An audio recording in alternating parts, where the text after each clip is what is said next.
Introduction. The moment everything can change. There comes a moment in every life when you look around and realize no one is coming to save you. Not your parents, not your boss, not your friends, not fate, just you. And in that exact moment, raw, quiet, and undeniable, you are faced with a decision that will define your future. Will you rise, or will you wait? Most people keep waiting. They wait for the right time, the right support, the perfect feeling. They wait for their circumstances to change before they change themselves. But life doesn't reward the one who waits. It rewards the one who takes ownership. You see, everything begins with a choice. Not a dramatic, cinematic, life-altering moment. Just a quiet, powerful shift in mindset that says, I am responsible. That one sentence holds more freedom than 1,000 excuses. It's not about blame, it's about power. Because the moment you own your life, you unlock the ability to change it. It's about helping you step out of the cycle of excuses and into the life you were always meant to build, with clarity, discipline, and relentless responsibility. If you've ever felt stuck, tired, or like you're meant for more, but don't know where to begin, this is where it starts. Not tomorrow, not when you feel ready. Now. So turn the page. Stay with me. This isn't just another self-help book. This is a call to rise by choice. Chapter 1. The Power of One Choice. It only takes one choice to alter the entire course of your life. Not 1,000 little attempts. Not a waiting game filled with maybes and somedays. Just one clear, decisive choice. The choice to rise. Most people think transformation is a long, complicated process, something reserved for those with perfect timing, endless resources, or incredible luck. But in truth, transformation begins in a single, quiet moment when you decide, I will no longer live on autopilot. I will no longer let fear, excuses, or circumstances dictate my story. I choose to rise. The beauty and the burden of this truth are the same.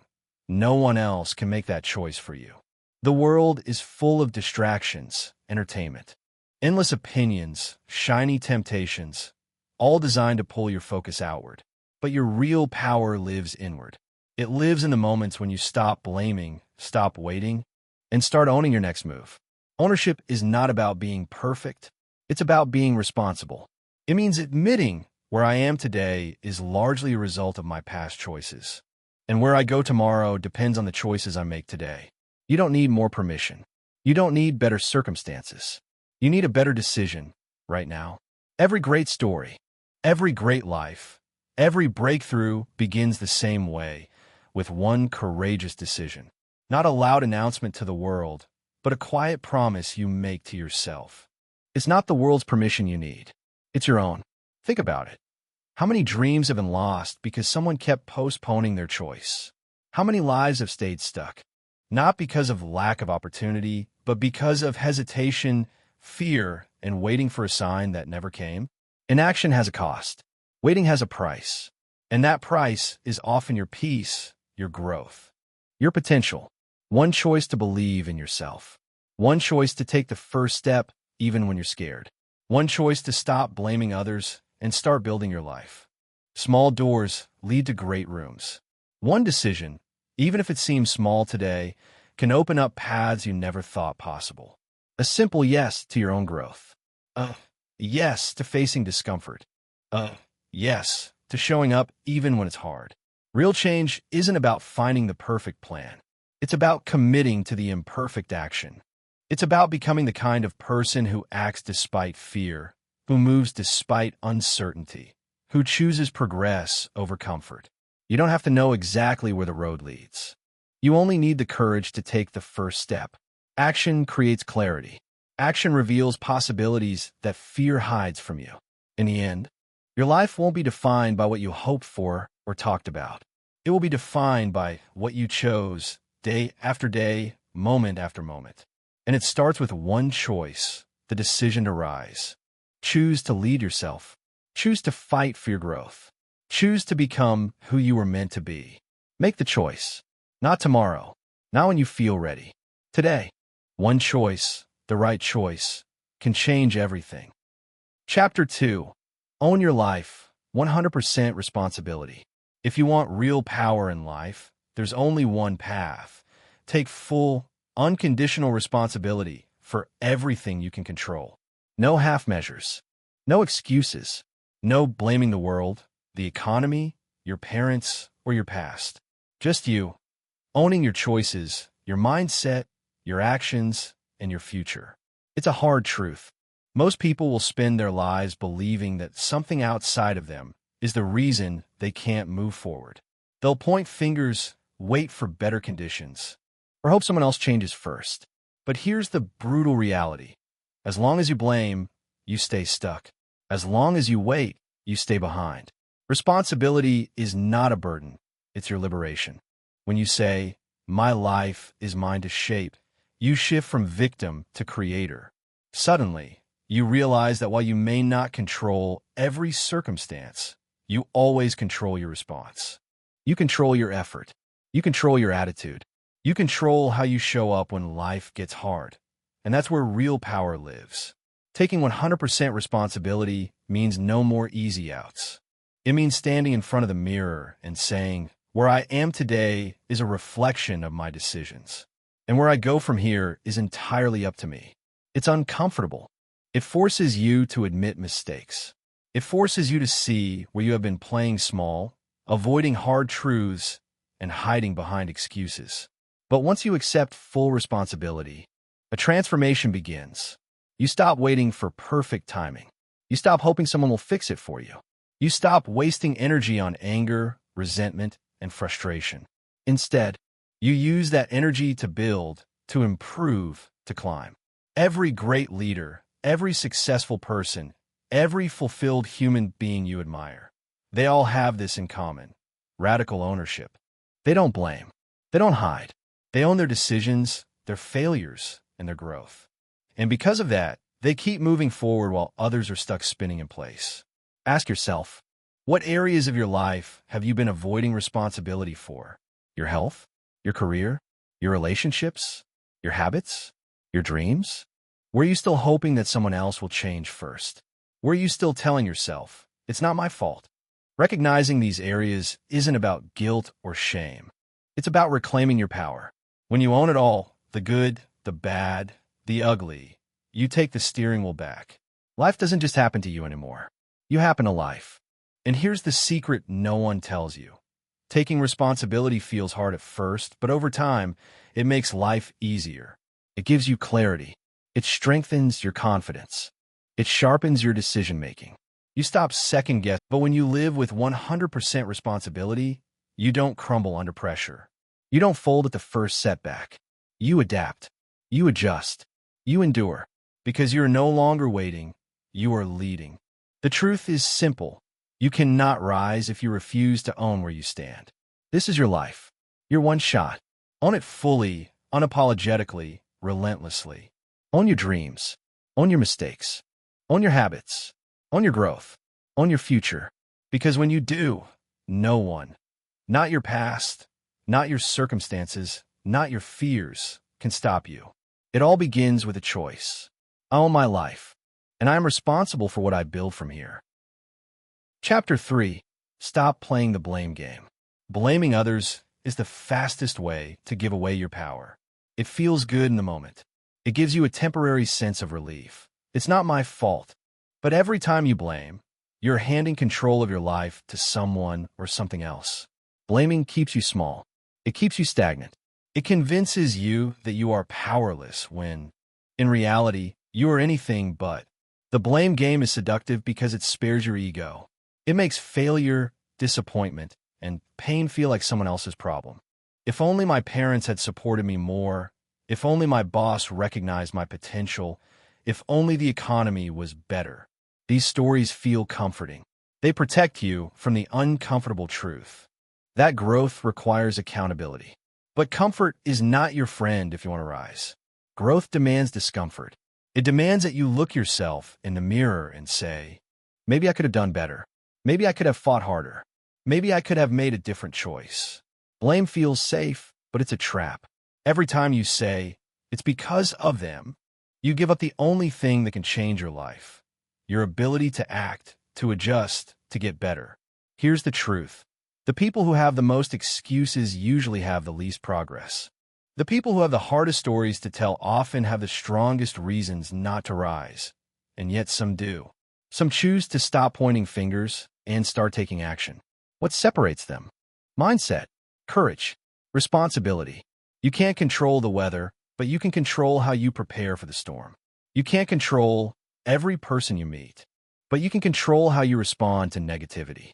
You can't control every opportunity, but you can control how you show up every single day. When you drop blame, you pick up power. You start focusing not on who hurt you or who failed you, but on what you can do now, today, to move forward. The reality is unfair things happen. Life is not a straight path. People will betray you. Situations will feel stacked against you. But your future isn't decided by the fairness of life. It's decided by your resilience, by your refusal to let circumstances define your worth or your destiny. Think about it. Have you ever wasted days, weeks, even months stuck in anger or resentment over something you couldn't change? Did that anger build anything? Did it solve the problem? Or did it just delay your progress? Now imagine what your life could look like if you redirected that energy into building, learning, growing. Imagine what you could create if you used every setback as fuel instead of a reason to stay stuck. The day you stop blaming is the day you start living. It's the day you say, I take ownership of my future. I control my energy, my effort, my growth. I'm not defined by what happened to me. I am defined by how I respond. Blame is easy. Action is hard. But action is what changes everything. When you stop blaming, you open the door to solutions. You become solution-oriented instead of problem-obsessed.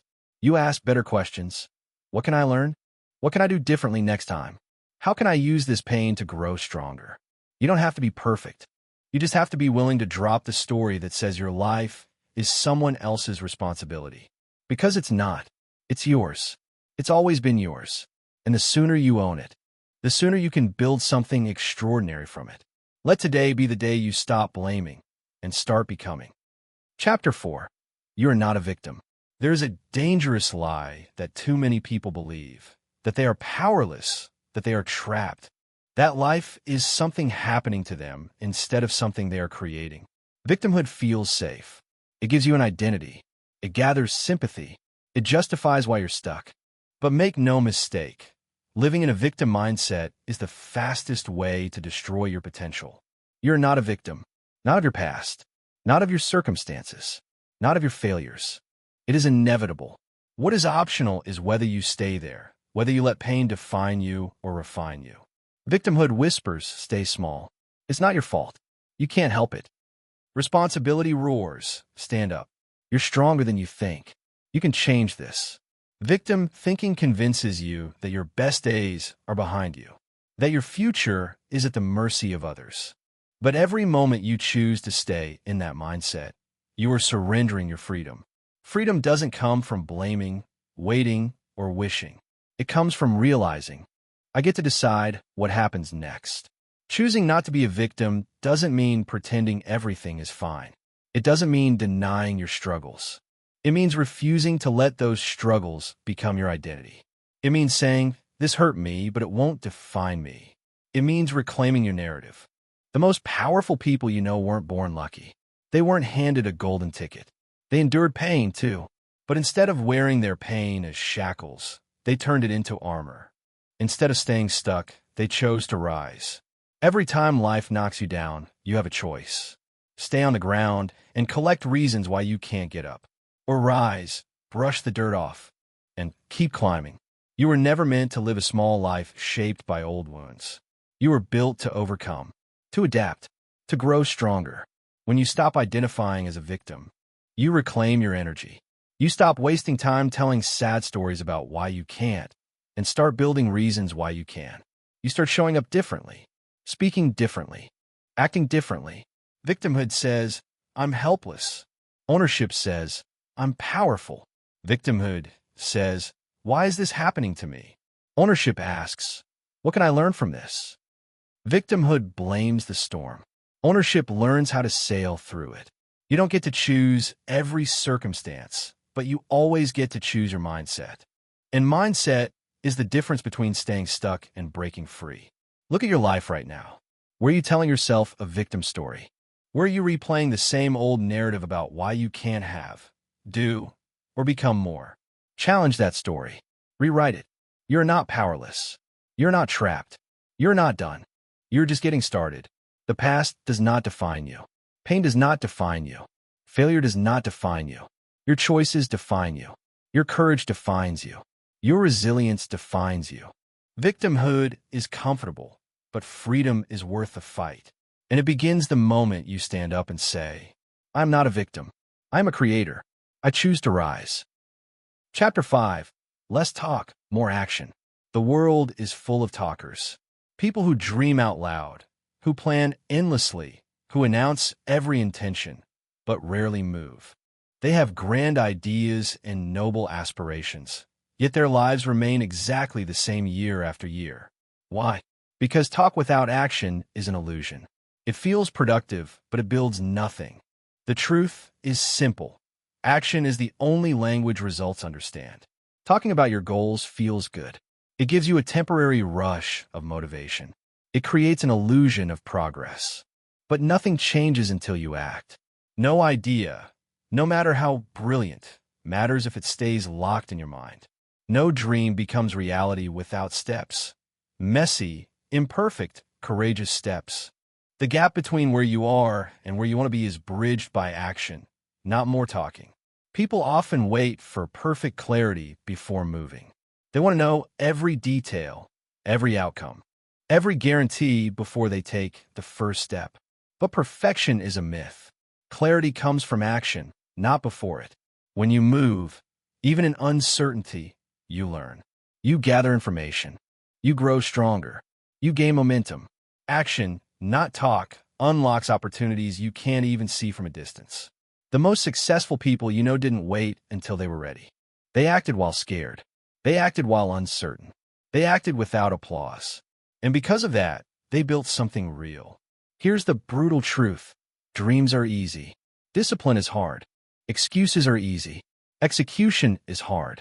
The gap between mediocrity and greatness is filled with action. The hard, unglamorous work done when no one is watching. Talking about going to the gym doesn't build strength. Talking about writing a book doesn't create a manuscript. Talking about starting a business doesn't earn your first customer. Only action does.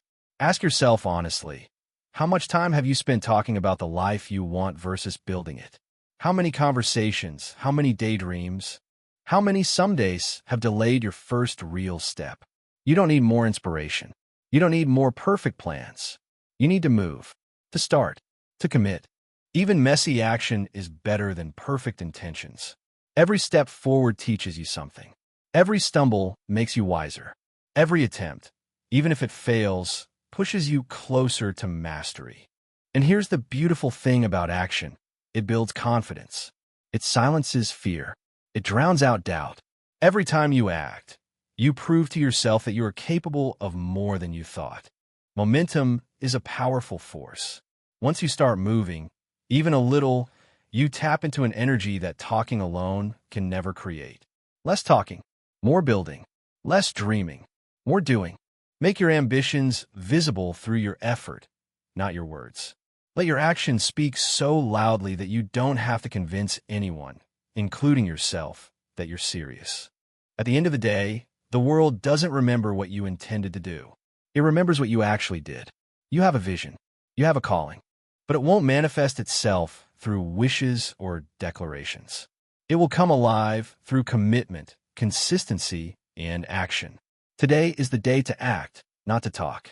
Today is the day to move, not to plan endlessly. No one will build your dream for you. No one will hand you the life you imagine. It's yours to create, brick by brick, step by step. So stop talking about it. Start doing something about it. The life you want is waiting for you on the other side of action. Chapter 6. Discipline over motivation. Motivation is a powerful feeling, but it's also fleeting. It comes and goes like the weather. Some days you wake up inspired, ready to conquer the world. Other days you wake up tired, distracted, discouraged. If you rely on motivation to build your life, You will live in a constant cycle of starting strong and fading fast. Winners don't depend on motivation. They depend on discipline. Discipline is the ability to do what needs to be done, especially when you don't feel like it. It's the muscle that gets stronger every time you push through resistance. It's what keeps you moving when the initial excitement fades and reality demands consistency. Anyone can act when they feel inspired. It takes a true builder to act when they don't. Motivation is emotional. Discipline is intentional. Motivation is based on moods. Discipline is based on decisions. The hard truth is this: you will not always feel like doing the work. You won't always feel like showing up, putting in the reps, making the tough choices. But your feelings are not the measure of your commitment. Your actions are. Discipline says, I show up anyway. Discipline says, I do the work even when no one is watching. Discipline says, I keep the promise I made to myself long after the excitement is gone. The reason most people never achieve their dreams isn't because they lack talent. It's because they lack discipline. They chase bursts of motivation instead of building systems and habits that carry them through the inevitable valleys of fatigue, doubt, and boredom. Building a great life isn't about working hard once. It's about working hard consistently. Think about an athlete training for the Olympics. Do you think they're motivated every single morning? Of course not. But they don't ask themselves if they feel like training. They've committed to a standard, and their discipline drives them toward it. The same is true for you. You don't have to feel ready. You don't have to feel inspired. You just have to be disciplined enough to do what your future self will thank you for. Discipline protects your dreams when motivation leaves you stranded. It's easy to talk about what you want. It's harder to sacrifice for it daily, to wake up early, to say no to distractions, to keep promises to yourself that no one else will hold you accountable for. But every act of discipline compounds. Every time you choose the hard thing over the easy one, you build self-trust. You prove to yourself that you are serious, that you are capable, that you're the kind of person who follows through. Discipline leads to freedom. Freedom from regret. Freedom from wondering, what if I had tried harder? Freedom from the cycle of starting and quitting, starting and quitting. The secret to extraordinary lives isn't bursts of motivation. It's daily disciplines, stacked on top of each other over years, until greatness becomes inevitable. So stop waiting to feel like it. Stop hoping for a lightning bolt of inspiration. Set your standard. Honor your commitment. Move whether you feel like it or not. Because the truth is, motivation might start the engine, but discipline drives you across the finish line. You don't need more motivation. You need more discipline. And the life you dream of is waiting for the disciplined version of you to show up. Chapter 7. Small steps, big impact. Big goals often feel overwhelming. They tower over us like distant mountains, casting long shadows of fear, doubt, and hesitation. We look at where we are and where we want to be, and the gap feels impossible to cross. But here's the truth. You don't climb a mountain in one giant leap. You climb it one small, determined step at a time. Progress is not built by heroic bursts of energy. It's built by consistent, seemingly insignificant actions stacked day after day, month after month, year after year. The mistake most people make is waiting for the perfect moment to take a massive leap. They believe change must be dramatic to be meaningful. But real transformation happens quietly. It happens in the daily choices so small that they almost seem invisible. It's choosing to wake up 10 minutes earlier to read. It's choosing to skip the junk food for one meal. It's choosing to move your body even when you're tired. It's choosing to make that one uncomfortable phone call instead of avoiding it. Each small decision may seem insignificant on its own, but over time, these choices compound into extraordinary results. Think about water dripping on a rock. One drop does nothing. 100 drops make no difference. But given enough time, the rock erodes. Persistence, not power, shapes the landscape. The same is true for your life. The problem is we're conditioned for instant results. We want overnight success, instant gratification, rapid transformations. When the payoff doesn't show up immediately, we get discouraged. We tell ourselves it's not working. We quit. But real growth is happening even when you can't see it. Seeds planted underground take time to break through the surface. Progress is often invisible before it becomes undeniable. One workout doesn't transform your body. One conversation doesn't fix a broken relationship. One study session doesn't make you an expert. But one workout leads to another. One honest conversation builds trust. One study session fuels another hour of learning. Small steps create momentum. Momentum creates belief. Belief fuels more action. And suddenly, what once felt impossible starts to feel inevitable. The key is consistency, not intensity. It's not about doing everything at once. It's about doing something today and again tomorrow and again the day after that. Ask yourself, what small action can I take today that moves me 1% closer to my goal? What habit can I start, however tiny, that my future self will thank me for? One page read, one healthy meal, one difficult conversation, one extra set at the gym, 1 hour less on distractions, $1 saved. Success isn't sexy. It's not a viral moment. It's a slow, steady climb built on thousands of small, courageous decisions. Most people overestimate what they can do in a week and underestimate what they can achieve in a year with daily effort. You don't need to be perfect. You don't need to move mountains overnight. You need to start. You need to keep moving. You need to trust that every small step matters, even when no one is watching, even when it feels slow, even when it feels thankless. Because one day, you'll look back and realize that the small steps you almost ignored became the foundation of the extraordinary life you built. Small steps, big impact. That's the formula. Start today, keep going tomorrow, and trust the process every single day after that. Chapter 8. Mastering your mindset. Your mind is your greatest asset or your greatest enemy. It will either propel you toward your dreams or pull you back into fear, doubt, and limitation. The difference between those who succeed and those who stay stuck isn't talent, luck, or opportunity.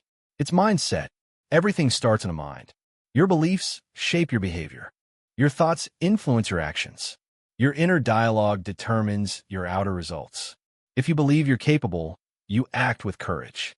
If you believe you're doomed to fail, you hesitate, retreat, and self-sabotage. Mastering your mindset isn't about pretending everything is perfect. It's not about toxic positivity or ignoring reality. It's about choosing empowering perspectives even in the face of challenge. It's about taking control of your thoughts before they take control of you. The first step is awareness. Most people live on autopilot, unconsciously replaying stories they've absorbed from their past. I'm not good enough. I always mess things up. People like me don't succeed. These narratives are not facts. They are interpretations, and interpretations can be rewritten. You're not your past mistakes. You're not your fears. You're not the limiting beliefs that were handed to you by others. You are the author of your mind, and you can revise the script anytime you choose. Start noticing your inner dialogue. Catch yourself when you drift into self-doubt, comparison, or helplessness. Interrupt the pattern. Choose better thoughts. Instead of "I can't do this," say "I am learning how to do this." Instead of "I always fail," say "I am building resilience with every setback." Instead of "I'm not ready," say "I am becoming ready through action." Language matters. The words you speak to yourself are seeds. What you plant, you will eventually harvest. Mindset mastery also requires guarding your inputs. Your environment shapes your thinking more than you realize. Who you listen to, what you read, what you watch, all of it programs your mind. Surround yourself with people who lift you higher. Consume ideas that challenge and expand you. Protect your focus like your future depends on it, because it does. Challenges will come. Doubt will whisper. Fear will try to convince you to shrink. But a trained mind, a mind rooted in belief, discipline, and resilience, will push through. You can choose to see obstacles as proof that you're doomed, or as proof that you're growing stronger. You can choose to interpret failure as the end, or as a valuable lesson. You can choose to focus on what's missing, or on what's possible. Your mindset is not fixed. It's a garden. What you nurture grows. What you neglect withers. Mindset mastery isn't a one-time decision. It's a daily practice. Every morning you decide, will I feed fear, or will I feed courage? Will I dwell on problems, or will I search for solutions? Will I replay old limitations, or will I create new possibilities? When you master your mind, you master your life. The battles that matter most aren't fought in the outside world. They are fought and won in the space between your ears. If you believe in your power, you'll find a way. If you doubt your worth, you will find an excuse. Choose belief. Choose possibility. Choose a mindset that aligns with the future you want, not the fears you want to escape. Your mind is the engine. Your dreams are the destination. Train the engine, and no road will be too long, no mountain too high. Master your mind, and you master everything. Chapter 9. Emotional Ownership. Your emotions are powerful messengers. They are not enemies to be suppressed or distractions to be ignored. They are signals, clear, undeniable signals about what's happening inside you. But here's the truth. Most people don't own their emotions. They let their emotions own them. Taking emotional ownership means refusing to blame others for how you feel. It means refusing to say, you made me angry, or you made me feel small. No one makes you feel anything. Your emotions are born from your interpretations, your expectations, your internal dialogue. And once you accept that truth, you unlock an extraordinary power, the ability to choose your emotional responses. There is freedom in emotional ownership.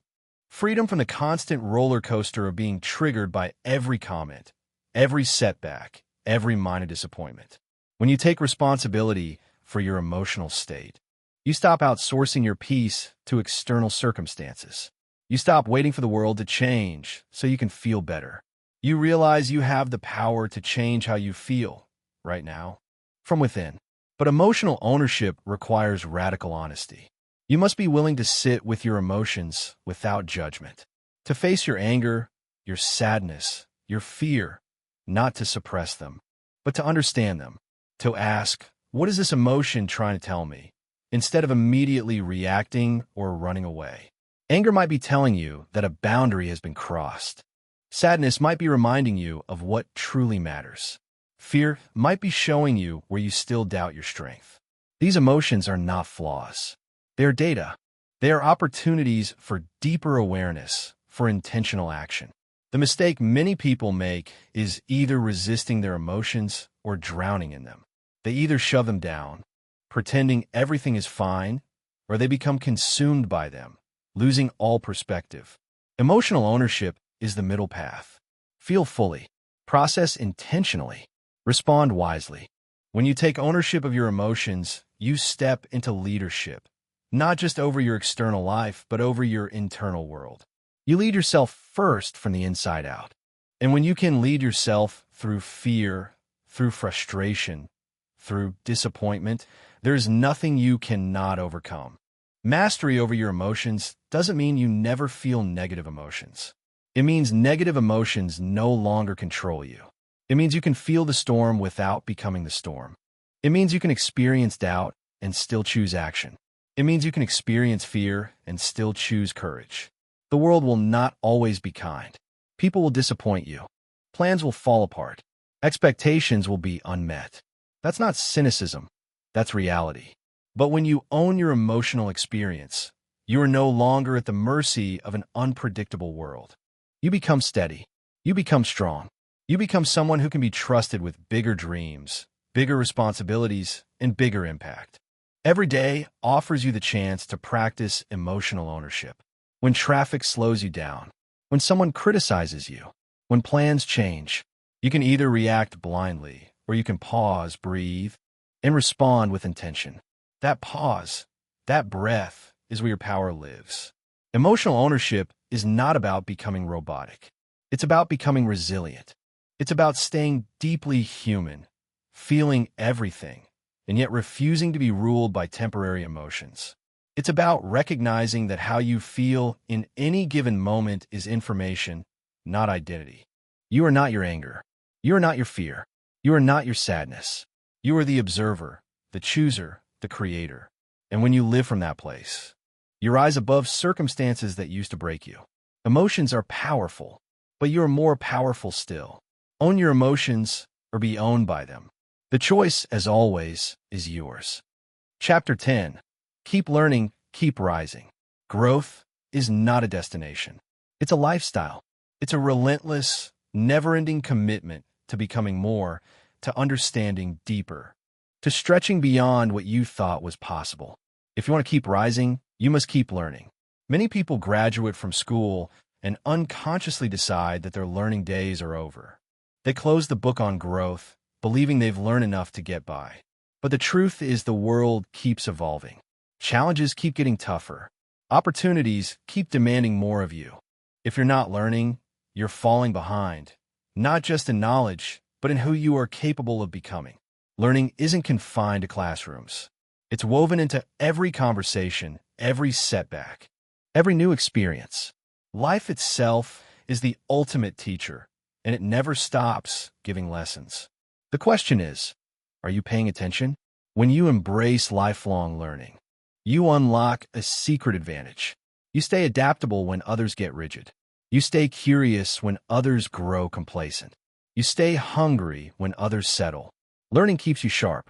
It keeps your spirit young. It keeps your dreams alive. But learning isn't always easy. It demands humility, the willingness to admit you don't know everything. It demands courage, the willingness to be a beginner again. It demands perseverance, the willingness to fail and try again and again. Some people fear learning because it exposes gaps in their knowledge, cracks in their understanding. They fear looking foolish. They fear feeling uncomfortable. But avoiding discomfort is a guarantee of stagnation. True growth lives just outside your comfort zone, where mistakes are inevitable and breakthroughs are born. Every master was once a beginner who was willing to look foolish. Every expert was once a novice who stumbled through their first steps. They didn't get where they are by avoiding mistakes. They got there by embracing them, learning from them, and rising higher because of them. Keep learning. Read voraciously. Seek mentors. Stay curious. Ask better questions. Challenge your assumptions. Step into environments that stretch you, that force you to grow, that demand your best. The moment you think you've arrived is the moment you start declining. Stay a student, no matter how far you rise.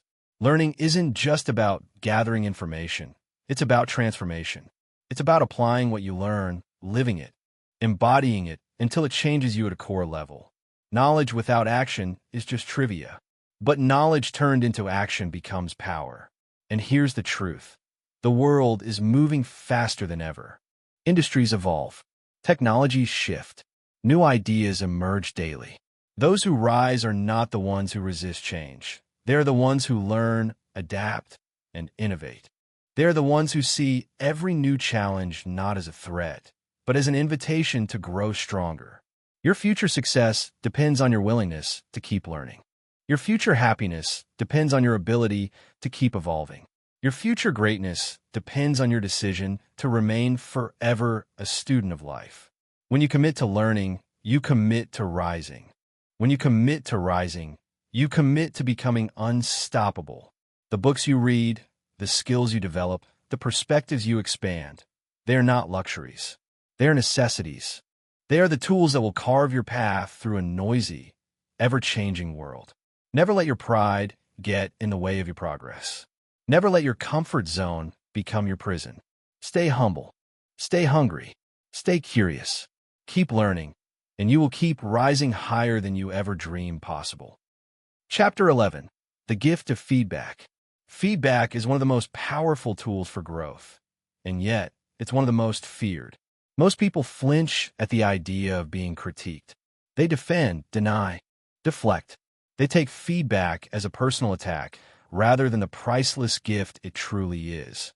But feedback, when embraced with the right mindset, is pure gold. It is a mirror reflecting not who you wish to be, but who you truly are. It shows your blind spots, your growth edges, the places you still have work to do. And without that mirror, real improvement is impossible. If you only listen to praise, you will plateau. If you only surround yourself with people who tell you what you want to hear, You will live a life far smaller than the one you're capable of. Growth demands truth, and truth often arrives wrapped in discomfort. The greatest performers in every field, sports, business, art, actively seek feedback. They crave it. They understand that the fastest way to get better is not just through practice, but through correction, through refinement, through honest evaluation. The immature mind hears feedback and hears judgment. The mature mind hears feedback and hears opportunity. You must decide which mind you will cultivate. Feedback is not always delivered perfectly. Sometimes it's messy. Sometimes it stings. Sometimes it comes from people who are clumsy or even cruel. But even imperfect feedback can be valuable if you know how to extract the lesson. Wisdom is the ability to separate the noise from the signal, to hear the truth even when it's wrapped in someone else's emotion.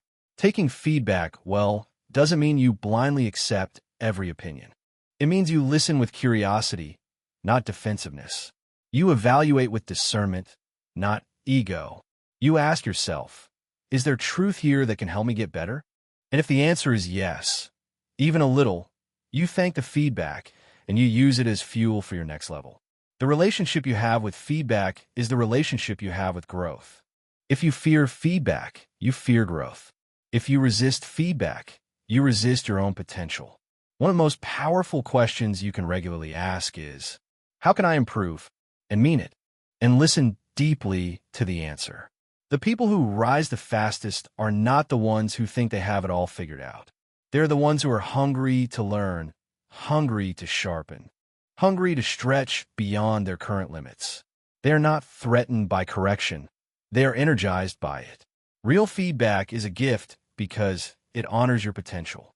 It says, I see more in you than you're showing right now. It says, you are capable of more, and I believe you can reach it.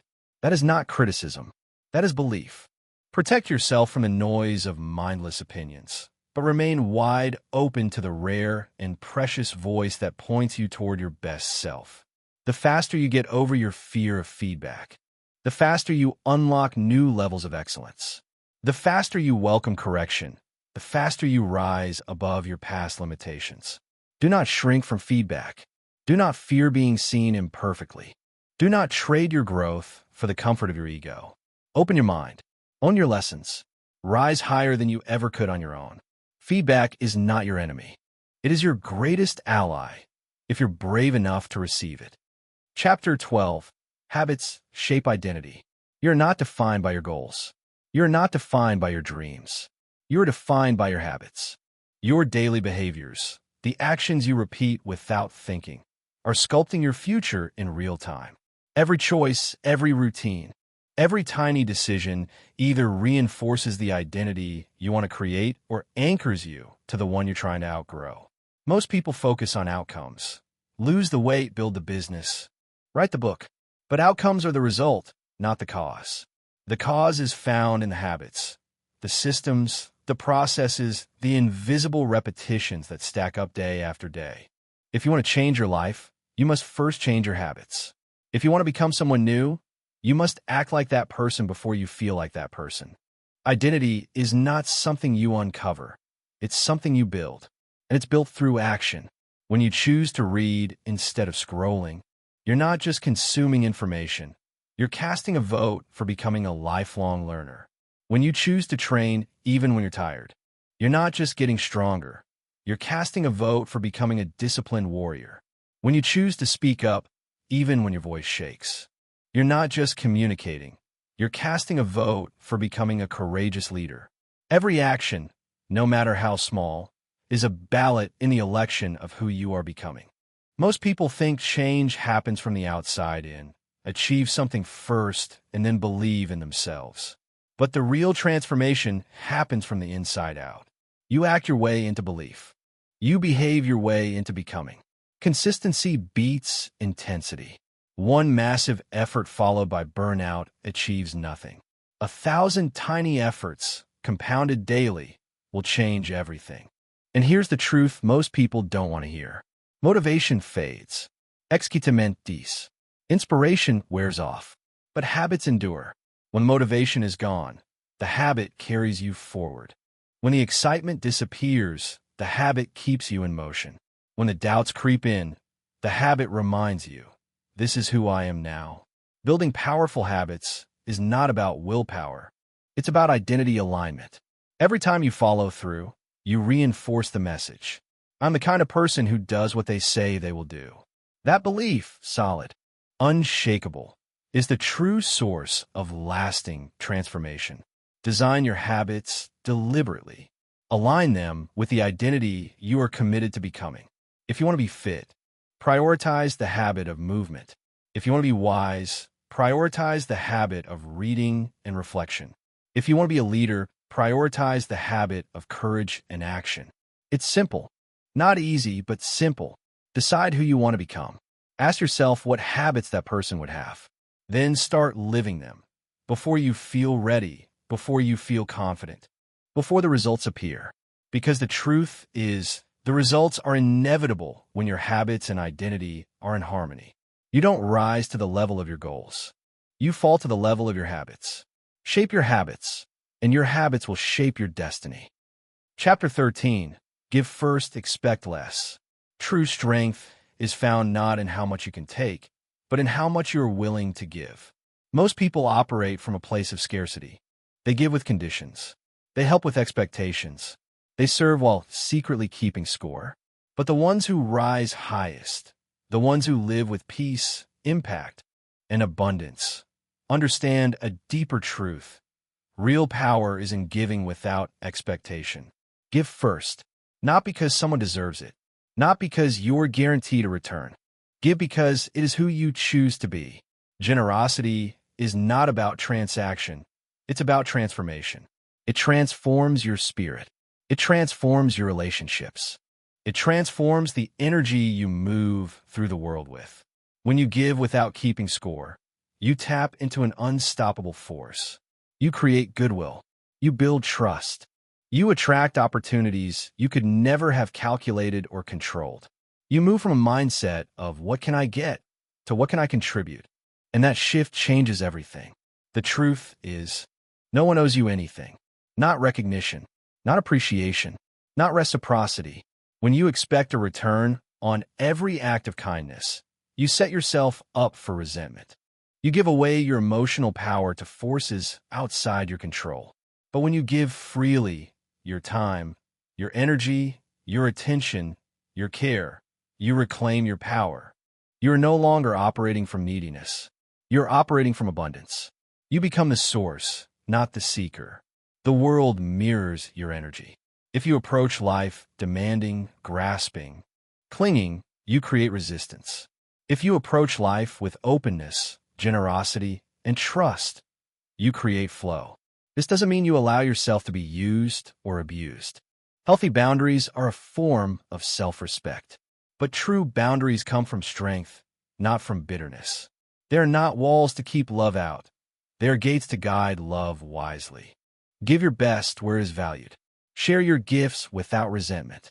Help others rise without calculating your reward. Let your giving be an expression of who you are, not a contract for what you expect in return. Because here's the paradox. The less you demand in return, the more abundance finds its way to you. The less you chase approval, the more respect you earn. The less you clutch at rewards, the more life rewards you in unexpected ways. Leadership begins with service. Influence begins with generosity. True wealth begins with contribution. Ask yourself every day, how can I add value without asking for anything back? How can I leave people and places better than I found them? How can I be a force for good without needing to be recognized for it?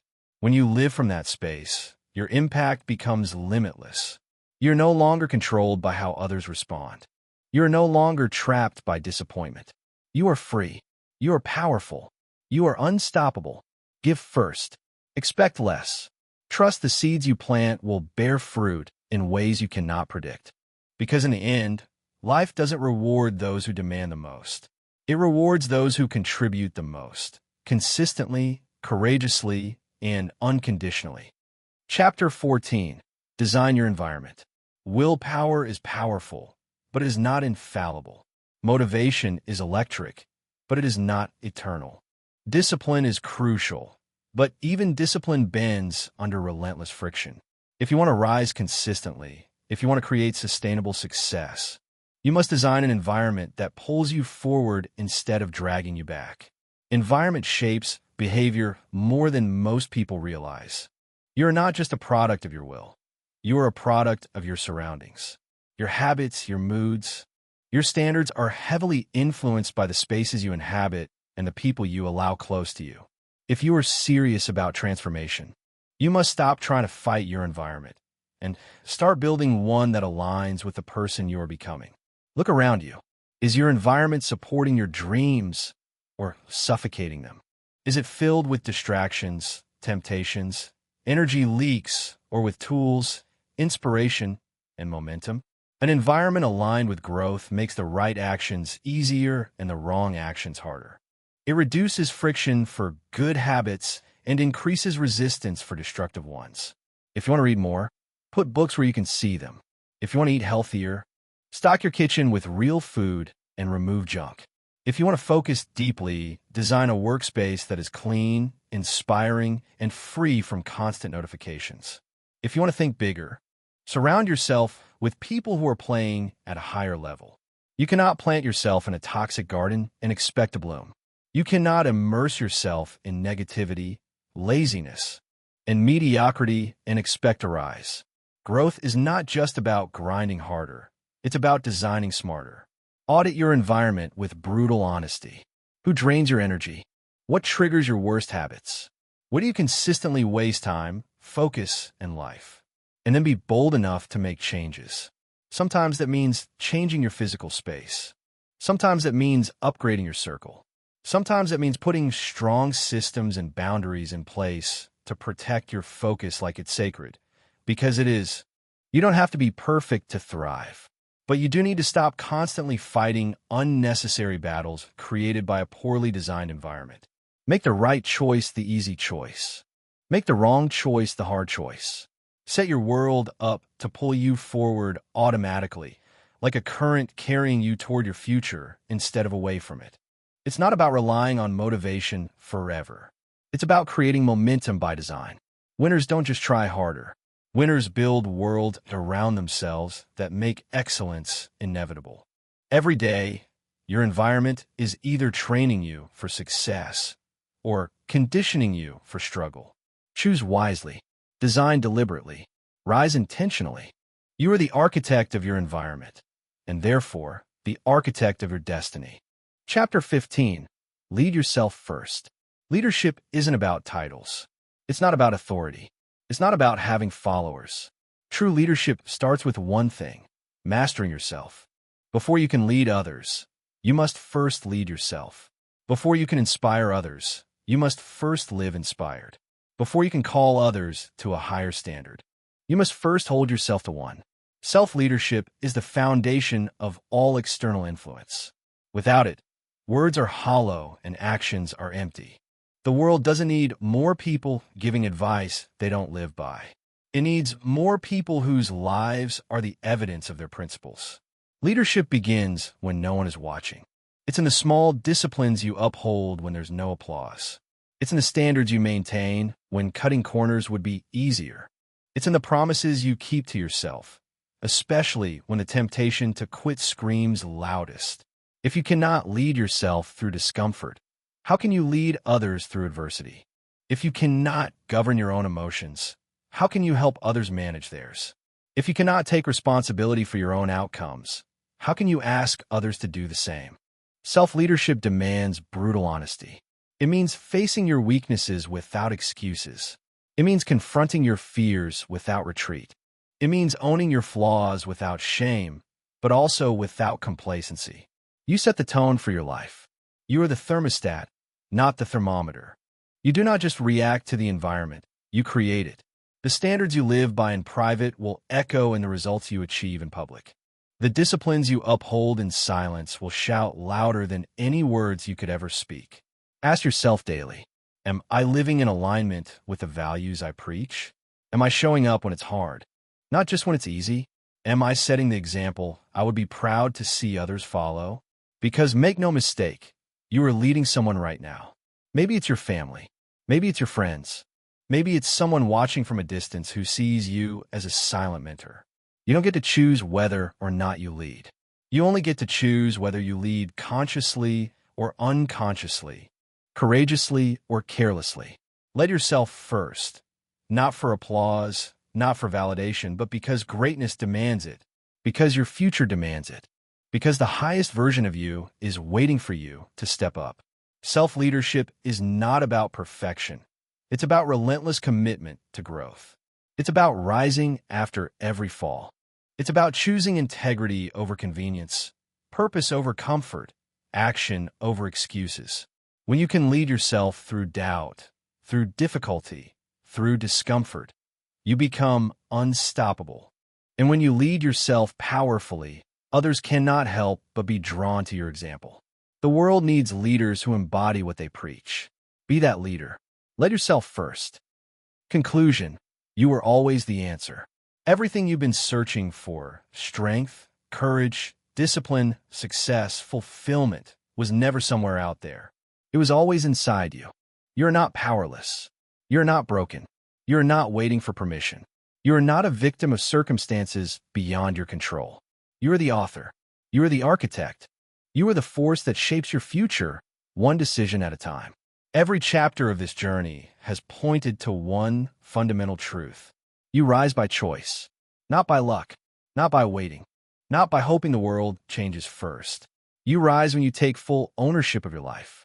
You rise when you stop outsourcing your power to excuses, blame, or fear. You rise when you decide that your future matters more than your comfort.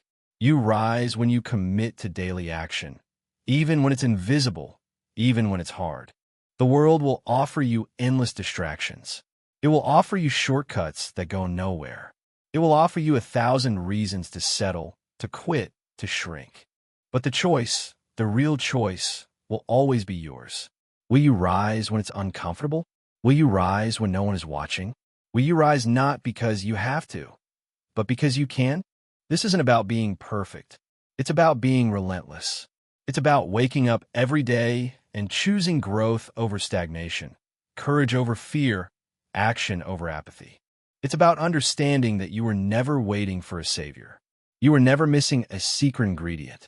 You were never one lucky break away from your destiny. You are the answer you've been waiting for. Your mind, your habits, your discipline, your character, your choices. The life you dream of isn't found in the future. It's built in the present, brick by brick, choice by choice, day by day. No one is coming to do it for you. No one needs to. You have everything you need. Own your power. Own your path. Own your rise. The journey will not always be easy, but it will always be worth it. And when you look back one day, standing on the summit you once thought was impossible, you will know with absolute certainty, I did this. I built this. I became this. I rose because I chose to. Now go. Step boldly into the life that's waiting for you. The world needs your light, and you are ready.